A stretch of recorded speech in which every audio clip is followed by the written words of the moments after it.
ఇప్పుడు స్వయంభుగా వెలిసిన వినాయకుడు అయితే ఇతను నీళ్లు పడి పడి ఇతను స్వయంగా వెలిసిన నీటి ధారతో ఏర్పడి అలా కొండలకు కొన్ని ఆకారాలు వస్తూ ఉంటాయి. అలాగా ఇతను ఇలాగా వినాయకుడు ఆకారం వచ్చిందనమాట.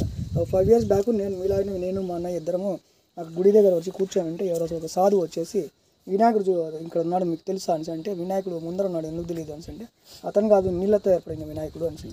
నీళ్ళతో ఎలా ఏర్పడతాడయ్యా ఏం మాట్లాడుతున్నాడు వినాయకుడు, నేను గవర్నమెంట్ జాబ్ చేసుకుంటాను లైబ్రరీ ఒంటిమిట్టలో అయితే అక్కడ వాటర్ ఫాల్స్ ఉంటాయని వచ్చి కూర్చోంటే అతను అలా చెప్తే వినాయకుడు ఎలా ఏర్పడతాడు, నీళ్ళలో నిమజ్జనం చేస్తారు వినాయకుడిని తెలుసు, కానీ నీళ్ళతో వినాయకుడిని ఎలా తయారు చేస్తారు, మట్టితో చేస్తారు లేదంటే సిమెంట్తో చేస్తారు రాళ్ళతో పైన చెక్కుతారు, అంతేగాని నీళ్ళతో వినాయకుడు ఏం మాట్లాడుతున్నావు అని అంటే లేదు నాతో వస్తే నేను చూపిస్తాను అని అంటే మా అన్న బాగా ఇంట్రెస్ట్ వచ్చి పొలం పసినతో అంటే అన్న అతను ఎవరో సాధువు పిలుస్తున్నాడు కొండలలో ఆడికి పొలం అంటాను నువ్వు నీకు మెంటల్ ఊరికే లేదు పోయాది తెలిసింది అంటే సరే వస్తున్నారు లేదైతే రారా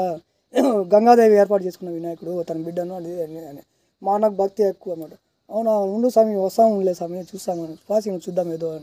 అని దగ్గర దూరం అని అంటే నాకు అంత భక్తి లేదు అప్పుడు చెప్పాలంటే అతనితో యాస మాట్లాడిన కొద్దిగా వెటకారంగా